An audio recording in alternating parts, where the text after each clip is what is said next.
Hello friends, आप सभी का यूट्यूब चैनल में बहुत बहुत स्वागत है। जैसा कि आप स्क्रीन पर देख पा रहे हैं, आज के वीडियो में हमारे डिस्कशन का विषय है अबॉर्शन लॉज। अबॉर्शन लॉज के ऊपर हम चर्चा करेंगे। यहाँ पर मैं आपको बताना चाहूंगा कि ये विषय सभी के लिए बहुत महत्वपूर्ण है, चाहे वो किसी भी एज ग्रुप के हों, महिला या पुरुष। और यहाँ पर मैं आपको बताना चाहूंगा कि क्यों हमें इस विषय पर चर्चा करनी चाहिए, क्यों ये सभी के लिए महत्वपूर्ण है। और साथ ही में मैं आपको ये भी बताऊंगा कि क्यों हम इस बारे में चर्चा नहीं करते हैं। तो सबसे पहले आइए चलिए देखते हैं कि ऐसी कौन सी सर्कमस्टेंसेज हैं जहां पर कि हम इस विषय के ऊपर चर्चा करते हैं, करना चाहते हैं। So there are three circumstances. Number one, unwanted pregnancy. Number two, rape induced pregnancy. And number three, fetal abnormality. अगर किसी भी कारणवश कंट्रासेप्टिव मेथड फेल हो जाता है या किसी और कारणवश अगर कोई महिला प्रेग्नेंट हो जाती है जहां पर कि वो प्रेग्नेंट नहीं होना चाहती थी, तब वो टर्मिनेशन ऑफ प्रेगनेंसी के लिए जाएंगी ही जाएंगी। रेप इंड्यूस प्रेगनेंसी को हम समझ सकते हैं। Number three, fetal abnormality. अगर मेडिकल एग्जामिनेशन के बाद हमें ये पता चलता है कि जो फीटस है वो फीटस बहुत ही गंभीर फिजिकल और मेंटल एबनॉर्मेलिटीज से ग्रसित है, तब वहां पर डॉक्टर टर्मिनेशन ऑफ प्रेगनेंसी के लिए एडवाइस करेंगे and it will be highly required. अब मैं आपको बताना चाहूंगा कि ये एक क्यों चर्चा का विषय बना हुआ है। क्योंकि इस विषय के ऊपर अगर कोई भी कानून किसी भी देश में बनेगा तो वो बहुत हद तक निर्भर करता है कि उस देश के सोशल वैल्यूज और पॉलिटिकल ओपिनियन क्या है। एक किसी भी देश की जो सोशल वैल्यूज होती हैं वो उनके moral, cultural and religious values पर निर्भर करती हैं। अगर वहाँ के देशवासी ये चाहते हैं कि इस विषय के ऊपर कानून बने, तभी पॉलिटिकल पार्टी फेवर करेगी और कानून बनाया जाएगा। और यहाँ पर हम देखते हैं कि विश्व के सभी देश दो भागों में विभाजित हैं। First group says that law should be enacted and others are clearly opposed to it. एक ग्रुप कहता है कि लॉ बनना चाहिए, दूसरा ग्रुप कहता है कि इस विषय के ऊपर लॉ नहीं बनना चाहिए, महिलाओं को प्रेगनेंसी को टर्मिनेट करने का कोई अधिकार नहीं होना चाहिए। आज की 21वीं सदी में हमें ये जानकारी है that women have reproductive rights. महिलाओं के पास ये राइट है कि वो ये डिसाइड करें कि वो बच्चे को जन्म देना चाहती हैं। और अगर हम ये कहते हैं कि महिलाओं के पास ये अधिकार है तो उनके पास ये भी अधिकार होना चाहिए डिसाइड करने के लिए that they do not want to give birth to a child, because these are two sides of the same coin. आगे यहाँ पर जब कभी भी हम टर्मिनेशन ऑफ प्रेगनेंसी या अबॉर्शन लॉस की बात करते हैं तब वहां पर हमें फीटल वायबिलिटी को भी ध्यान में रखना होता है। Termination of pregnancy has become a very hot subject from last year when in the US this important judgment, Roe versus Wade, which was delivered in 1973 and which permitted abortion, was overruled in 2022 in Dobbs versus Jackson Women Health Organization.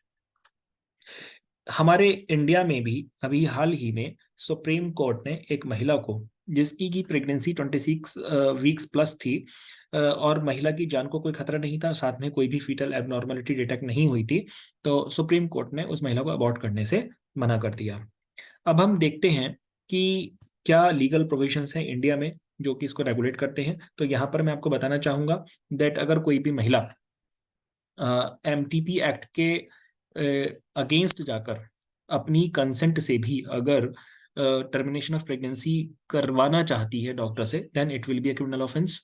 अगर कोई व्यक्ति किसी महिला को push करता है कि वो अपनी प्रेगनेंसी को टर्मिनेट करे, then also it will be a criminal offence. And यहाँ पर आप सेक्शन 312 से लेकर 318 तक के प्रोविजंस आईपीसी के रेफर कर सकते हैं। यहाँ पर 1971 में एक बहुत बड़ा चेंज आया, महिलाओं के रिप्रोडक्टिव राइट्स को रिकॉग्नाइज करते हुए एंड मेडिकल साइंस के एडवांसमेंट को ध्यान में रखते हुए पार्लियामेंट ने medical termination of pregnancy act 1971 को पास किया और हाल ही में 2021 में उस लेजिस्लेशन को फर्दर अमेंड किया। अब यहाँ पर हम देखते हैं कि महिलाओं के क्या अधिकार हैं। तो यहाँ पर मैं आपको बताना चाहूंगा that medical termination of pregnancy MTP act confers limited right on women to get their pregnancy terminated। And ये राइट एक्सरसाइज किया जा सकता है केवल दो ग्राउंड्स के ऊपर। नंबर वन, महिला जो प्रेग्नेंट वेमेन है उसके जीवन को कोई खतरा हो या उनके फिजिकल और मेंटल हेल्थ के ऊपर कोई ग्रेव डेंजर हो, और अगर ये पाया जाता है कि जो फीटस है that fetus is suffering from certain physical और mental abnormality, then and there is substantial risk to its life, then court में अलाउ टर्मिनेशन ऑफ प्रेगनेंसी। यहाँ पर मैं आपको बताना चाहूंगा कि जब कभी भी हम मेडिकल टर्मिनेशन ऑफ प्रेगनेंसी की बात करते हैं, तब सिर्फ और सिर्फ उस महिला की कंसेंट की ही आवश्यकता होती है, किसी और व्यक्ति के कंसेंट की आवश्यकता नहीं होती है। फॉर इंस्टेंस हस्बैंड की कंसेंट या फादर इन लॉ की कंसेंट या मदर इन लॉ की कंसेंट, किसी भी की भी कंसेंट की आवश्यकता नहीं होती है। और लेकिन अगर ये पाया जाता है that the women in question is minor और मेंटली इल, तब वहां पर गार्जियन की राइटिंग में कंसेंट की आवश्यकता होगी। साथ ही में लॉ ये भी कहता है कि अगर किसी भी महिला ने किसी कारणवश अपनी प्रेगनेंसी को टर्मिनेट कराया है, तब उनकी प्राइवेसी को इंटैक्ट रखा जाएगा, कोई भी इंफॉर्मेशन किसी के साथ शेयर नहीं की जाएगी। अब जैसा कि हमने पहले डिस्कस किया that in certain circumstances a woman may look for termination of pregnancy, so all these circumstances have been duly covered under medical termination of pregnancy act. In case of unwanted pregnancy, rape-induced pregnancy, a presumption will be raised that these are likely to constitute grave danger to her mental health, and termination of pregnancy will be advised.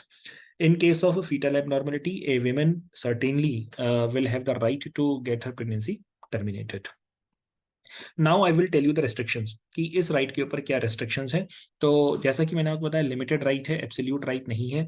यहाँ पर महिलाओं को पहले ये prove करना पड़ेगा कि उनके पास प्रेगनेंसी को टर्मिनेट करने का ग्राउंड है, और साथ ही में up to 26 weeks only a women can go for termination of pregnancy.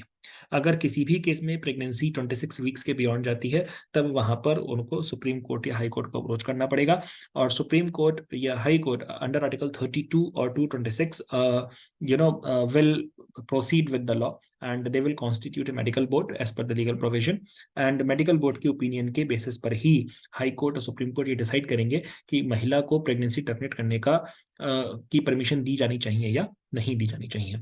अब यहाँ पर एक सोचने का विषय है कि हम एक ऐसे केस की बात करते हैं जहां पर एक परिवार में 2 बच्चे हैं, और किसी कारणवश महिला प्रेग्नेंट हो जाती है, और वह परिवार तीसरे बच्चे को का खर्चा उठाने की क्षमता में नहीं है, they are not financially capable enough to take care of the third child. तो क्या इस परिस्थिति में कानून, ये हमारा एमटीपी एक्ट, उस महिला को अबॉर्शन के लिए, प्रेगनेंसी को टर्मिनेट करने के लिए अलाउ करेगा या नहीं करेगा? और अगर हम ये मान के चले कि अगर लॉ अलाउ नहीं करेगा, तब उस परिस्थिति में उस प्रेगनेंसी को कंटिन्यू करने का जो फाइनेंशियल बर्डन होगा वो किसके ऊपर होगा? फैमिली के ऊपर या स्टेट के ऊपर? और अगर मान लीजिए किसी भी तरह से अगर वो उस बच्चे का जन्म होता है, तो क्या उस बच्चे को अडॉप्शन में दिया जा सकता है या नहीं? तो ये सारे विषय हैं, सारे प्रश्न हैं जिनके ऊपर की सभी को सोचना चाहिए, and I hope that these issues will come up before the supreme court sooner और letter. Now I take you to the changes which have been introduced by 2021 Amendment Act. So here I should tell you, यहाँ पर मुझे आपको बताना चाहिए कि पहले सिर्फ 12 वीक्स तक ही एक रजिस्टर्ड मेडिकल प्रैक्टिशनर के द्वारा प्रेगनेंसी को टर्मिनेट किया जा सकता था, लेकिन अब इस लिमिटेशन को सब्सटेंशियली इंक्रीज कर दिया गया है by 2021 amendment act, and now a woman may go for termination of her pregnancy by one registered medical practitioner up to 20 weeks. Earlier, when pregnancy was between 12 to 20 weeks, then 2 registered medical practitioners' opinion would decide whether pregnancy should be allowed to be terminated or not. Now this period has been increased from 20 to 24 weeks. पहले सिर्फ एक married women को ही यह अधिकार था कि वो अपनी प्रेगनेंसी को टर्मिनेट कर पाए, जिसकी वजह से कोई भी सिंगल वुमेन किसी भी वजह से अगर प्रेग्नेंट हो जाती है अपने pre marital live in relationship या एक्स्ट्रा मैरिटल रिलेशनशिप की वजह से, या किसी भी प्रकार के कंसेंचुअल रिलेशनशिप की वजह से, तब वहां पर उनको अबॉर्शन या अपनी प्रेगनेंसी को टर्मिनेट कराने के लिए बहुत ही कठिनाइयों का सामना करना पड़ता था. But now taking the liberal and progressive view of the law, this provision has also been altered, and here I will take you to the explanations which have been substituted. So you can see the highlighted words in 1971 before 2021 Amendment Act. Explanation 2, the words used are by any married woman or her husband. अब इन words को change करके कर दिया गया है after 2021 amendment act by any women और हर partner. सो आप यहाँ पर ये चेंज देख सकते हैं कि अब कोई भी सिंगल विमेन अपनी प्रेगनेंसी के टर्मिनेशन के लिए जा सकती है, और कोई भी लीगल इम्पेडिमेंट, किसी भी प्रकार की विधिक बाधा वहां पर नहीं होगी. इसके लिए आप दूसरा चार्ट भी रेफर कर सकते हैं आसानी से समझने के लिए. Now I will take you to a comparative table of IPC provisions. Here जैसा कि मैंने आपको पहले बताया कि आईपीसी के सेक्शन 312 से लेकर 318 तक के जो प्रोविजंस हैं वो बताते हैं हमें कि मिसकैरेज के लिए क्या ऑफेंस लीगल प्रोविजंस है और किस तरीके से क्रिमिनल लायबिलिटी यहाँ पर क्रिएट की गई है। भारतीय न्याय संहिता में भी इन सभी प्रोविजंस को रिटेन किया गया है, सिर्फ प्लेसिंग चेंज हो गई है। पहले वो चैप्टर 16 में थे, अब चैप्टर 5 में है। एंड भारतीय न्याय संहिता के क्लॉज 86 से लेकर क्लॉज 92 तक के प्रोविजंस आप रेफर कर सकते हैं। So this is all what I wanted to tell you in this video.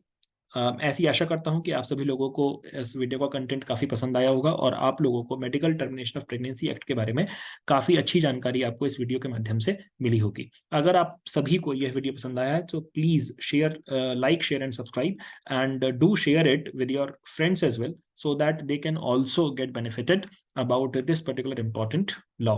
Thank you very much. I will meet with you in the next video with a different topic or judgment of the Supreme Court. Thank you very much.